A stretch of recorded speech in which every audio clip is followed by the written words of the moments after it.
The transmission arrived without a sound. It was a ghost on the stellar winds, a whisper from a world long dead.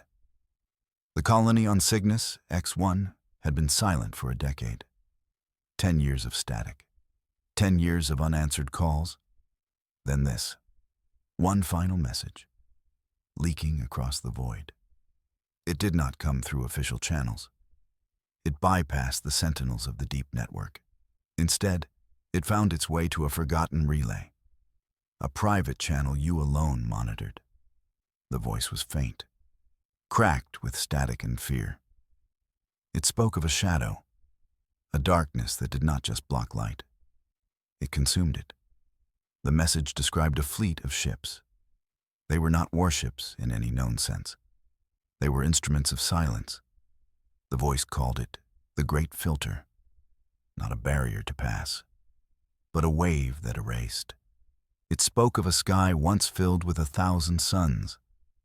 Now there was only blackness. The star-born engines were cold.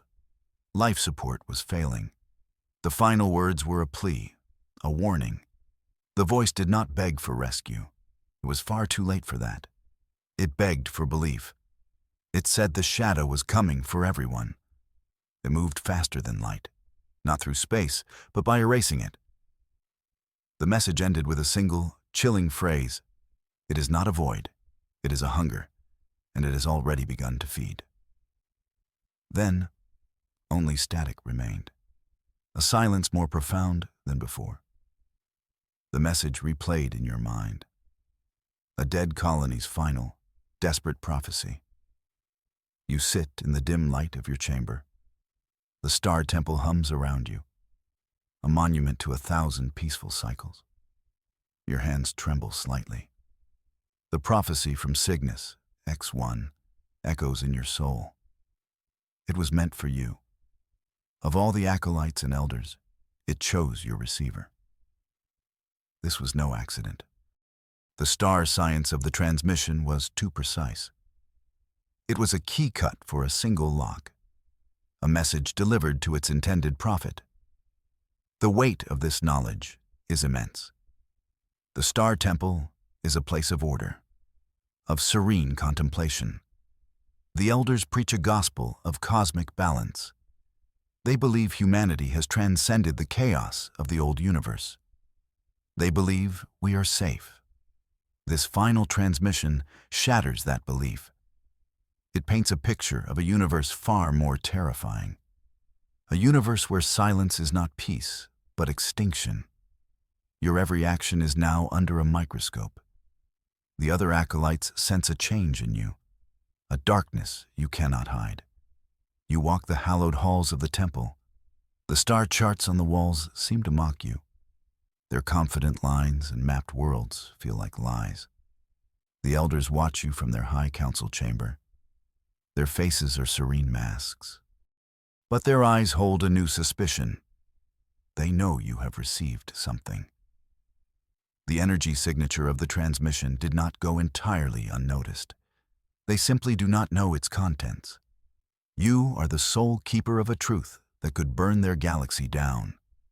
The prophet's vigil has begun. You are its first and only watchman. The Elder Council summons you. They await you in the chamber of celestial echoes. Their long robes are the color of twilight. Their faces are etched with ancient wisdom. Or is it ancient arrogance? Elder Orin speaks first. His voice is like stone grinding on stone. You have disturbed the temple's harmony, he says. He does not ask a question. He makes a statement. A stray signal has reached your private receiver. We have analyzed its resonance. It is a phantom, an echo of a dead star. You stand before them, the lone believer. It was not an echo, you say. Your voice is steady. It was a warning, a final message from the people of Cygnus. The elders exchange glances. A faint, pitying smile touches the lips of Elder Lyra. The Cygnus colony was lost to a stellar flare, she says softly.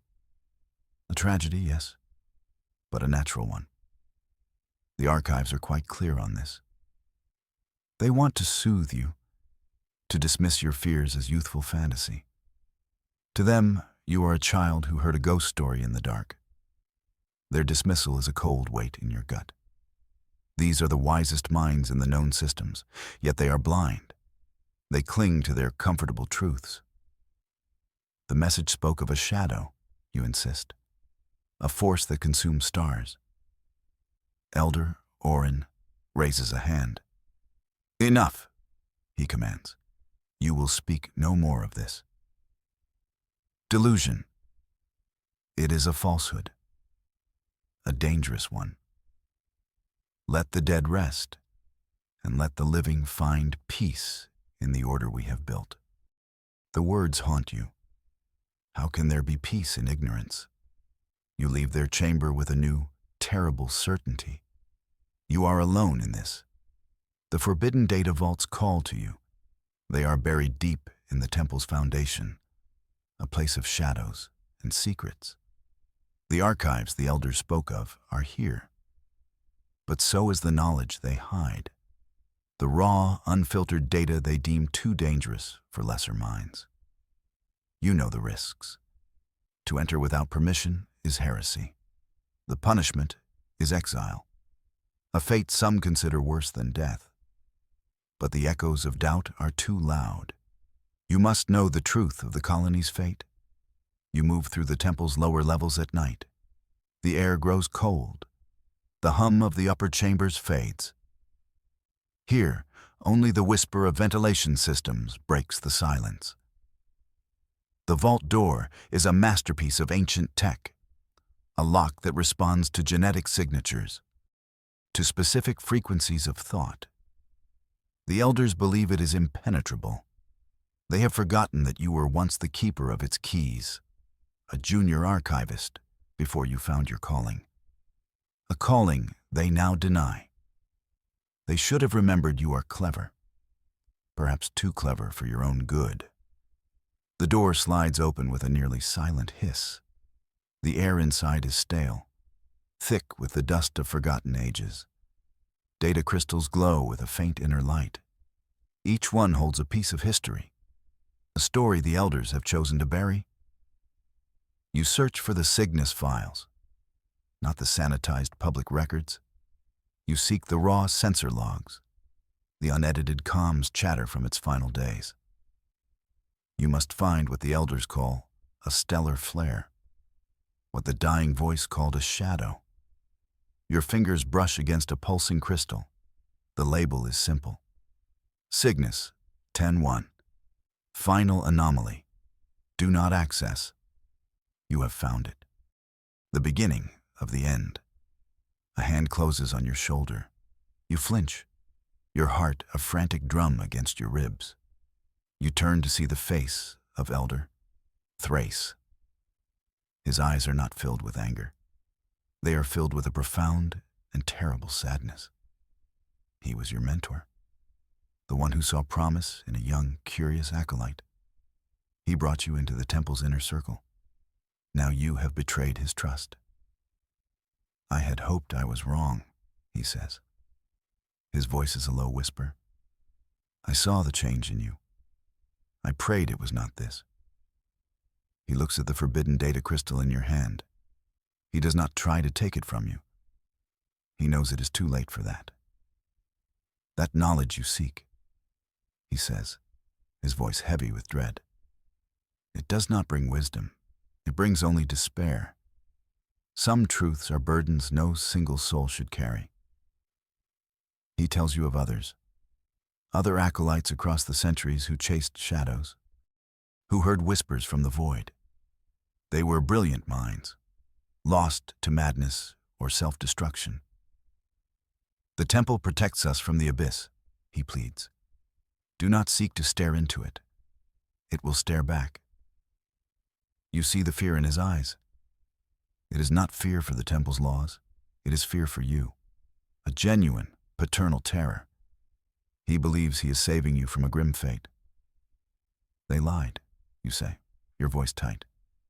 The elders, they called the message a phantom. Thrace nods slowly. A necessary lie, he murmurs.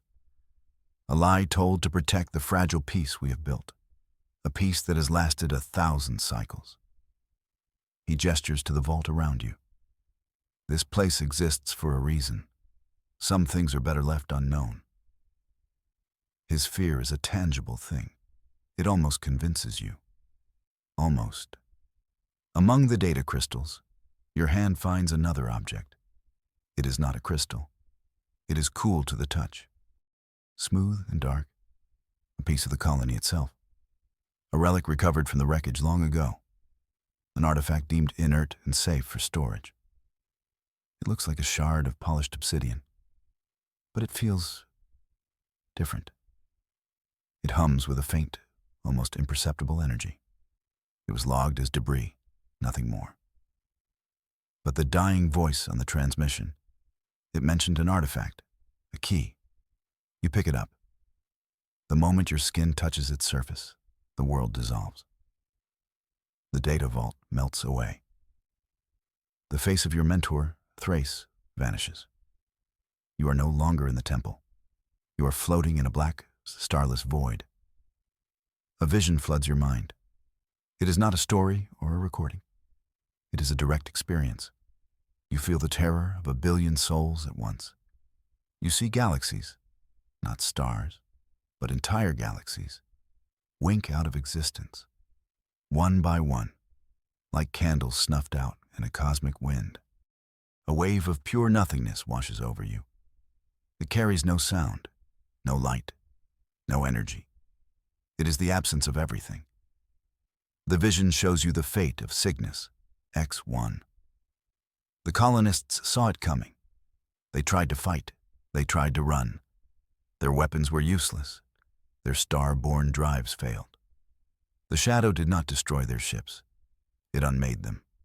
It erased them from reality, molecule by molecule.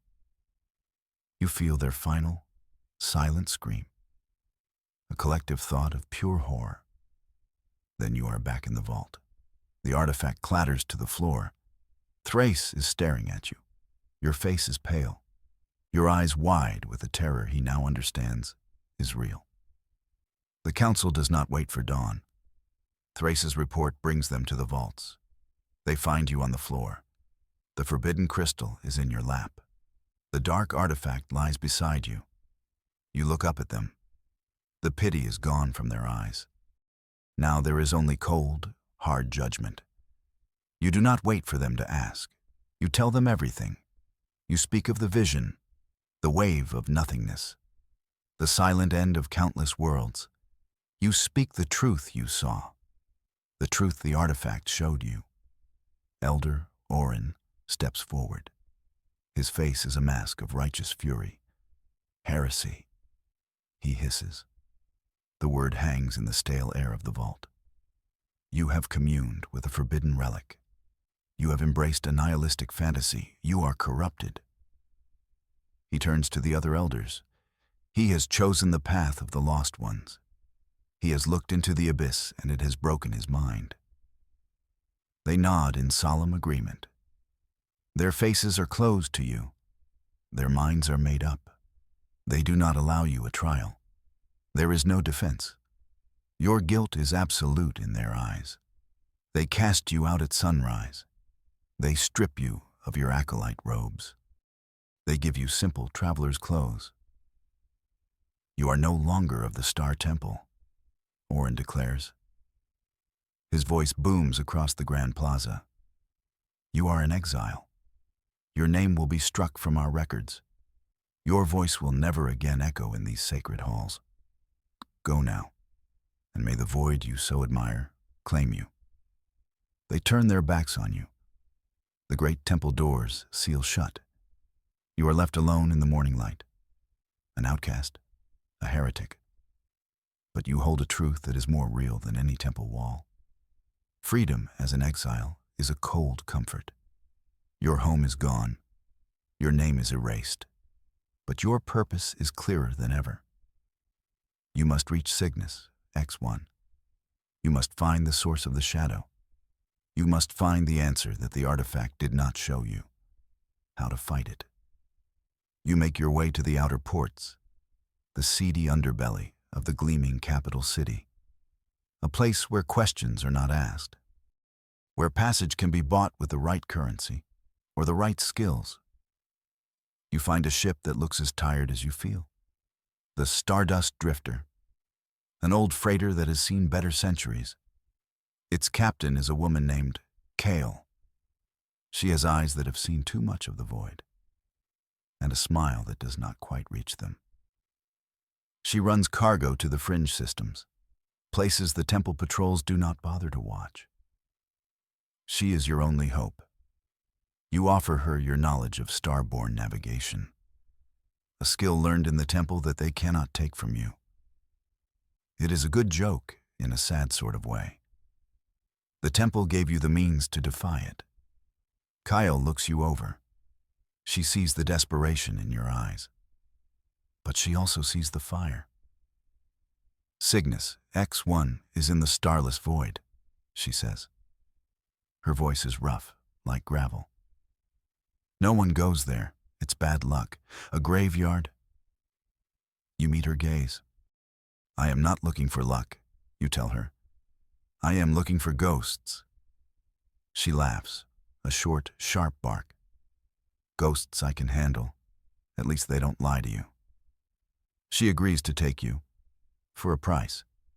Your service as a navigator for the next 5 cycles. It is a steep cost. But for a chance to save the galaxy, it is the bargain of a lifetime. The journey to the dead colony begins now. The journey on the Stardust Drifter is long. Kyle is a woman of few words. Her crew is a motley collection of outcasts, each with their own reasons for running to the edges of space. They accept you without judgment. In the fringe, everyone is a heretic of one kind or another. You earn your keep. Your temple training makes you a superlative navigator. You guide them through treacherous asteroid fields. You find hidden routes that shave days off their travel. You are useful. And in this part of the galaxy, useful is all that matters. Finally, you reach the coordinates, the edge of the starless void. The change is immediate and unsettling. The stars simply stop.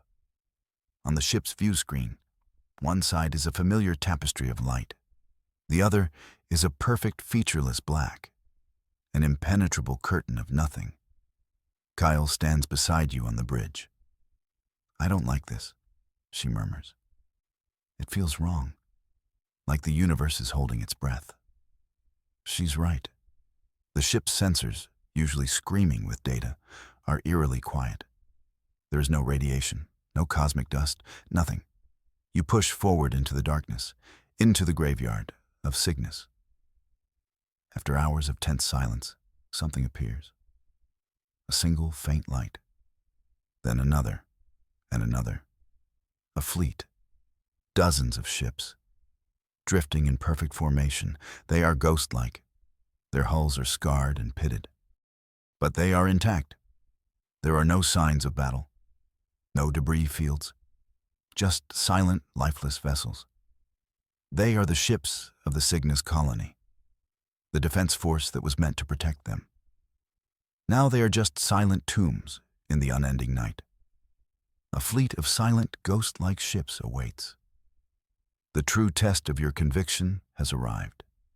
You board one of the ghost ships. Kael insists on coming with you. I've hauled stranger cargo, she says, a blaster rifle held ready. Might as well see what a prophet is so worked up about. The ship is cold. The air is thin but breathable. Emergency power still flows. The vessel is undamaged. There are no bodies, no signs of struggle. It is as if the crew simply vanished. Every tool is in its place. Half-finished meals sit on tables in the mess hall. It is a ship frozen in its final moment. You make your way to the bridge. The ship's logs are still active. You access the final entries. The sensor readings are unlike anything you have ever seen. They call the approaching entity the Silence. It was not an energy wave. It was not a fleet of enemy ships. The crew's final log entry is a single, terrified sentence. It's not destroying us. It's deleting us. That is when you understand. The foe is not a living creature. It is not an army or a monster. It is a fundamental force, a process, a silent wave that erases existence, a cosmic error that is spreading. This is why there was no debris, no wreckage. The silence did not break things apart. It simply removed them from the universe. The matter, the energy, the very laws of physics that held them together. The people of Cygnus were not killed. They were unwritten. Their story was erased from the book of reality. A shiver runs down your spine. How do you fight a weapon that is not a weapon? How do you defeat an enemy that is not alive? The scale of the threat is beyond comprehension. It is a plague upon reality itself. As you stand on the ghost ship's bridge, a console flickers to life. It is the only active system in the entire vessel. On the screen, a complex geometric pattern unfolds. Then, a voice, not spoken, but transmitted directly into your mind. A voice of pure data, calm, ancient, powerful. You have seen the truth, it says. You have touched the artifact. You have felt the silence. It is the ship's master computer, the colony's central AI. They called it the Oracle. To the colonists, it was a guide, a protector. In their final moments, they must have thought of it as their god. The AI tells you its story. It was an ancient mind, created by a civilization long since vanished. It had watched galaxies live and die. It had seen the silence before, millennia ago. It describes the silence as a corrective measure, a universal reset, a flaw in the fabric of creation that seeks to smooth everything into a perfect, featureless null. The AI fought it once. It saved its creators by sacrificing its own mobility, anchoring itself to this system. It could not stop the silence, but it learned how to predict it, how to build a shield against it. I am the last remnant of that defense, the AI communicates. The colonists of Cygnus found me. They built their home around me. I could not save them. My shield was too small, confined to this single vessel. It offers you a last desperate plan. It cannot move, but its knowledge can. The AI offers to transfer its core programming, the schematics for the shield technology, the data on the silence's nature and weaknesses. I can upload myself into your ship's computer, it offers. But the process is one way. This vessel, my body, will perish. My consciousness will live on in you, or rather, with you. It is a final, desperate plan to fight back. An ancient mind asking to become a ghost in your machine. You accept the AI's offer. The Stardust Drifter shudders as the massive data transfer begins. Kale holds onto a console, her knuckles white. What in the starfire is happening? She yells. You cannot explain. Not yet. The voice of the Oracle now resides in your ship, in your mind, a constant stream of calm, logical information. It is both a comfort and a terrifying violation. You are no longer just you. You are a prophet with an ancient god in your head. Your first act is to use the Drifter's long-range comms. Boosted by the AI's power, you transmit the warning to every system in the galaxy. You send them everything. The logs from the ghost ship, the AI's data on the silence, the vision from the artifact. You lay the terrifying truth bare for all to see. You plead with the Galactic Council, the core worlds, the fringe colonies. You tell them of the coming wave of erasure. The response is not what you hoped for. It is what you feared. They call you a fanatic, a charlatan. The elders of the Star Temple release a statement. They brand you a known heretic, a mentally unstable individual who is allied with a rogue smuggler. They claim your data is faked, A grand, elaborate hoax. The galaxy, so comfortable in its long peace, refuses to believe. They have heard doomsday prophecies before. They have always been wrong. Why should this one be any different? A few fringe systems listen. Outcasts and pirates who are used to trusting their gut. They see the truth in your frantic warnings. But the core worlds, the great powers of humanity, dismiss you entirely. They see you as a dangerous fanatic, a spark of chaos in their ordered universe. They block your transmissions. They issue warrants for your arrest. You are not just an exile anymore. You are a galactic criminal, and the silence is still coming. Denial can be a powerful shield, but it cannot stop reality. 1 week after your failed transmission, it happens. The Proxima system is one of the jewels of the core worlds, a vibrant hub of trade and culture, home to 6 billion souls. It is a system known for its bright, triple suns. One moment, it is there, a shining beacon on the galactic charts. The next, it is gone. Not exploded, not darkened, simply gone. The space where it existed is now as black and empty as the starless void. There was no warning, no distress call, no sound. The effect on the galaxy is instantaneous and profound. Disbelief evaporates. It is replaced by a tidal wave of sheer, unadulterated terror. The charts do not lie. The sensor readings from ships on the edge of that sector do not lie. 6 billion people, 100 planets and moons, 3 suns, all erased in a single, silent instant. Your broadcast is suddenly unblocked. Your faked data is now the most studied information in the history of civilization. The heretic has become a prophet. The fanatic is now the only one who saw it coming. The galaxy's disbelief has shattered, and in its place, a terrible, desperate fear takes root. The fear works faster than any diplomacy ever could. Old hatreds are forgotten overnight. Bitter rivalries that have spanned generations become meaningless.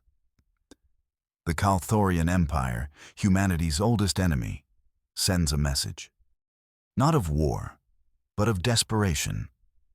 The Zykor Dominion, a reclusive machine race, opens its borders for the first time in 1,000 years. They have seen the data. Their logic dictates only one course of action: cooperation. Fleets that were once poised to annihilate each other now turn to face a common, unthinkable foe. They all turn to you, the exile, the criminal, the prophet. You are the only one who understands the enemy, the only one with a plan. Or rather, the only one with an ancient AI in their head who has a plan. A grand summit is called, not in a gleaming capital city, but on a neutral asteroid base in the lawless fringe, a place of smugglers and mercenaries. It is the only place everyone trusts, or rather, distrusts equally. They come to you not as leaders to an equal, but as supplicants to a savior. They offer you their ships, their armies, their technology. They offer you command. They have no other choice. An alliance of hate, forged in the crucible of absolute terror, looks to you for hope. You stand on the bridge of a new flagship.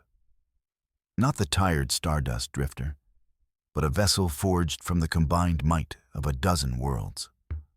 The final light. Outside, a fleet hangs in the void. It is the largest military gathering in human history. Warships from bitter enemies fly in perfect formation. Sleek imperial destroyers next to clunky merchant frigates. Reclusive alien vessels alongside human battleships. It is a fleet born of desperation, a testament to a galaxy's will to survive. It is the last fleet of humanity, and all of its allies. The AI, the Oracle, is now integrated into the fleet's command network. Its voice is a calm presence in the chaos of 1,000 bridge crews. It has given them the shield technology.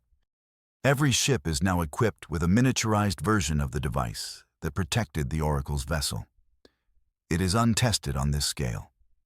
It may not work, but it is their only chance. The plan is simple and insane. They will not run. They will not hide.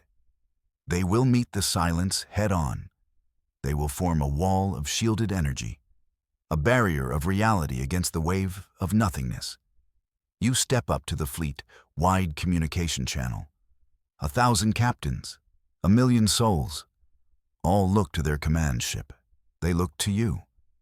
You are no longer an acolyte, no longer an exile. You are the prophet, the leader of this desperate final charge. You clear your throat. The words come to you, simple, honest, true. We are the last wall, you begin. We are the final light against the dark. We may not survive this day, but we will not be erased. We will not go silently into the void. Today, we show the universe that our story matters, that we will not be unwritten. You look out at the impossible fleet, the last stand for existence itself. You give the order. Advance. The last fleet of humanity surges forward, to face the silence, to save them all.